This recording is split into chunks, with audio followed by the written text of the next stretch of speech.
नमस्कार दोस्तों। आज हम बात करते हैं पार्टनरशिप फर्म फंडामेंटल की। तो सबसे पहले शुरुआत करते हैं पार्टनरशिप से।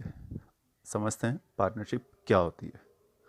According to section 4 of the Indian Partnership Act 1932, partnership is the relation between persons who have agreed to share the profits of a business carried on by all or any of them acting for all। कहने का मतलब जब दो या दो से ज़्यादा व्यक्ति मिलकर कोई प्रॉफिट अर्न करने के लिए बिजनेस रनिंग करते हैं यानी बिजनेस की शुरुआत करते हैं, तो उस रिलेशन को यानी उस संबंध को हम पार्टनरशिप कहते हैं। अब बात करते हैं पार्टनरशिप की विशेषताएं यानी कैरेक्टरिस्टिक्स ऑफ पार्टनरशिप। तो फर्स्ट, ये दो या दो से ज़्यादा लोगों का एक ग्रुप है यानी एसोसिएशंस ऑफ टू और मोर पर्सन्स। इसके अंदर एक एग्रीमेंट होता है यानी एक ठहराव होता है, वो चाहे रिटर्न में हो या ओरल में हो। बिजनेस होना ज़रूरी है, बिना बिजनेस के कोई भी पार्टनरशिप नहीं हो सकती। दोनों पार्टनर्स के बीच में म्यूचुअल एजेंसी होना ज़रूरी है। म्यूचुअल एजेंसी का मतलब दोनों पार्टनर एक दूसरे से हर काम के लिए एग्रीड हो। प्रॉफिट शेयरिंग भी एक प्री डिसाइडेड रेशियो के अंदर होना चाहिए, जो पार्टनर्स की सहमति से पहले से डिसाइड किया हुआ होना चाहिए। अब बात करते हैं राइट्स ऑफ पार्टनर यानी पार्टनर के क्या क्या अधिकार होते हैं। फर्स्ट अधिकार की अगर बात करें तो every partner has the right to participate in the management of the business, यानी हर पार्टनर को बिजनेस, जो फर्म का बिजनेस होता है उसके प्रबंध में भाग लेने का अधिकार होता है। सेकंड बात करें अपन तो every partner has the right to be consult about firm business. हर पार्टनर, कोई भी पार्टनर हो, वो फर्म के बिजनेस के बारे में जानकारी लेने का अधिकार रखता है और अपनी राय भी रखने का अधिकार रखता है। थर्ड की बात करें तो every partner has the right to inspect the books of accounts and have a copy of the same, यानी हर पार्टनर अकाउंट्स की बुक्स देख सकता है और उसकी कॉपी आवश्यकता होने पर प्राप्त भी कर सकता है।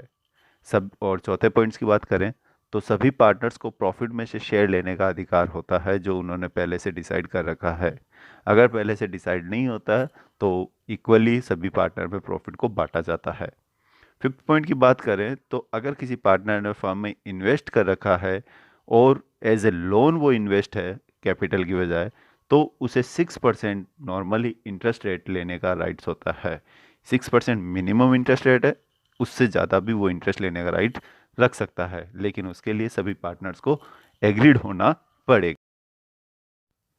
अब बात करते हैं काइंड्स ऑफ पार्टनरशिप यानी पार्टनरशिप के प्रकार की। तो सबसे पहले अपन उसी टॉपिक में आते हैं, on the base of liability यानी लाइबिलिटी मतलब दायित्व के आधार पर पार्टनरशिप को दो भागों में बांटा गया है। Number one limited partnership and number second unlimited partnership. Limited partnership का मतलब होता है कि जितना पैसा यानी जितनी कैपिटल पार्टनर्स ने इन्वेस्ट की है उसकी लाइबिलिटी केवल उसी कैपिटल तक ही लिमिटेड होती है। अगर इन फ्यूचर कभी फर्म को ज़्यादा पैसों की रिक्वायरमेंट होती है अपने डेब्ट्स को पेमेंट करने के लिए, तो फर्म के जो पार्टनर्स होते हैं उनकी पर्सनल एसेट्स को किसी भी तरीके से यूज़ नहीं किया जा सकता, केवल उनकी कैपिटल अमाउंट को ही यूज़ किया जा सकता है पेमेंट ऑफ डेब्ट्स के लिए। अनलिमिटेड पार्टनरशिप में उनकी पर्सनल एसेट्स को यूज़ किया जा सकता है for the payment of debts. बस ये दोनों में फ़र्क होता है। लिमिटेड लाइबिलिटी के अंदर उनकी पर्सनल एसेट्स को यूज़ नहीं किया जा सकता, अनलिमिटेड में उनकी पर्सनल एसेट्स को यूज़ किया जा सकता है। सेकेंड टॉपिक काइंड्स की बात करें तो on the basis of object यानी उद्देश्य के आधार पर पार्टनरशिप को कितने भागों में बांटा गया है। तो उद्देश्य के आधार पर पार्टनरशिप को दो भागों में बांटा गया है, एक पार्टनरशिप एज विल एंड दूसरी स्पेसिफिक पार्टनरशिप या पर्टिकुलर पार्टनरशिप के नाम से भी उसको जाना जाता है।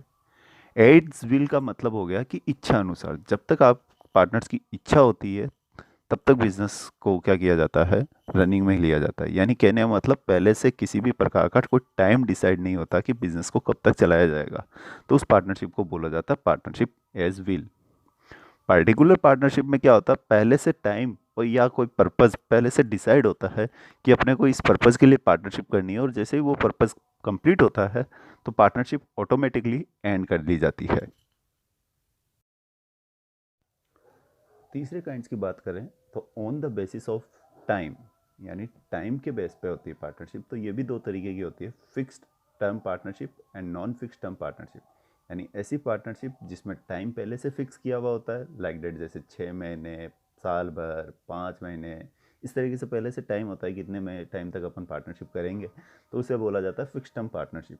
And non fix term partnership का मतलब होता है कि ऐसी पार्टनरशिप जिसके अंदर अभी तक टाइम को डिसाइड नहीं किया गया है कि पार्टनरशिप कितने समय तक चलेगी। कहने का मतलब ये एक तरीके से पार्टनरशिप एट विल जैसी ही है इसमें, और उस पार्टनरशिप एज विल में कोई डिफरेंट नहीं है। चौथे काइंड्स की बात करें तो on the basis of legality. Legality मतलब कानूनी तौर पर जो लीगल होती है उनकी बात करते हैं। तो पार्टनरशिप को उसके बेसिस पे तीन तरीके से बांटा गया है। एक रजिस्टर्ड पार्टनरशिप होती है। रजिस्टर्ड पार्टनरशिप का मतलब जो इंडियन पार्टनरशिप एक्ट 1932 के अंदर किसी भी पार्टनरशिप फर्म के बिजनेस को रजिस्टर्ड कराया हुआ है तो उसको बोला जाता है registered partnership. Second, legal partnership. Legal partnership का मतलब पार्टनरशिप के अंदर ऑप्शनल होता है रजिस्ट्रेशन करवाना, कोई कंपलसरी नहीं होता है। इसलिए जब कोई पार्टनरशिप फर्म जो पार्टनरशिप एक्ट 1932 के जो रूल्स हैं उनको फॉलो करते हुए चलती है या रनिंग करती है तो उसे लीगल पार्टनरशिप बोला जा सकता है। थर्ड टॉपिक आता है इलीगल पार्टनरशिप।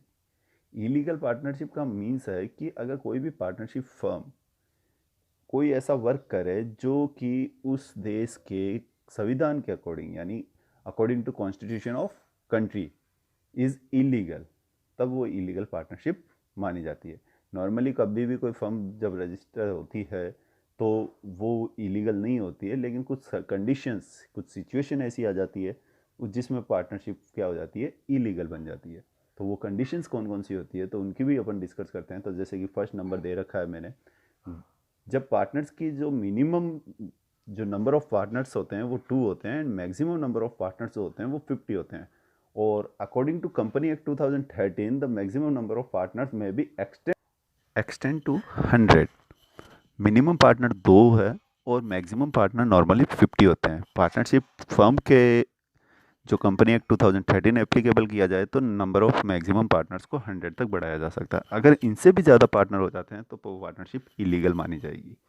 सेकंड की बात करें तो अगर किसी पार्टनरशिप फर्म का ऑब्जेक्ट यानी उद्देश्य जो है वो इलीगल हो जाए, कहने का मतलब गैर कानूनी हो जाए, तो उसे इलीगल पार्टनरशिप माना जाएगा। जैसे कोई फर्म थी या कोई दवाइयों की कंपनी थी, वो दवाइयाँ बनाती थी, उसने कोई ऐसी दवाई बनाई जो कि ड्रग्स की कैटेगरी में इलीगल मानी जाती हो, तो फिर उस फर्म को इलीगल माना जाएगा। इसी तरीके से अगर कोई पार्टनर है जो एनिमी कंट्री से बिलोंग करता हो, कहने का मतलब दो कंट्री थी वो आपस में कहीं भी युद्ध हो गया तो वो पार्टनर एनिमी कंट्री से बिलोंग करेगा, तो फिर उस पार्टनर के कारण वो फर्म क्या मानी जाएगी, इलीगल मानी जाएगी। अगर पार्टनरशिप फर्म का जो बिजनेस है वो किसी पब्लिक पॉलिसी यानी जो गवर्नमेंट की तरफ से जो पब्लिक के इंटरेस्ट के लिए जो पॉलिसीज़ बनाई जाती है या इंटरनेशनल पॉलिसीज़, इनके अगेंस्ट कोई वर्क करता है तो वो पार्टनरशिप भी इलीगल मानी जाएगी। अब बात करते हैं पार्टनरशिप डीड। पार्टनरशिप डीड का मतलब जो पार्टनर्स होते हैं उनके बीच में जो पार्टनरशिप का जो एग्रीमेंट होता है उस एग्रीमेंट को हम पार्टनरशिप डीड बोल सकते हैं। The documents content the term and the condition of the agreement between partner is known as partnership deed. ये एक कानूनी तौर पर लीगल डॉक्यूमेंट्स माना जाता है और इसी को रजिस्ट्रेशन करवाते समय इसकी आवश्यकता होती है। इस पार्टनरशिप डीड के अंदर नॉर्मली फर्म का नाम और उसका एड्रेस लिखा होता है। इसी तरीके से जितने भी पार्टनर्स होते हैं उनके नाम और उनके एड्रेस लिखे जाते हैं।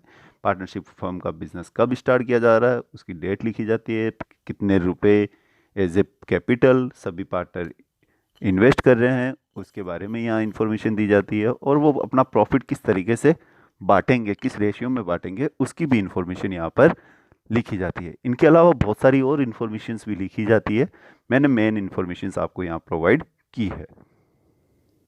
पार्टनरशिप डीड होने पर फर्म को क्या फ़ायदा होता है? फर्म को ये फ़ायदा है कि पार्टनर्स जो होते हैं उनके बीच में अगर भविष्य में किसी भी प्रकार का कोई डिस्प्यूट होता है, यानी उनके बीच में किसी प्रकार का कोई विवाद होता है, तो उस विवाद को कानूनी तौर पर कोर्ट के अंदर सूट किया जा सकता है।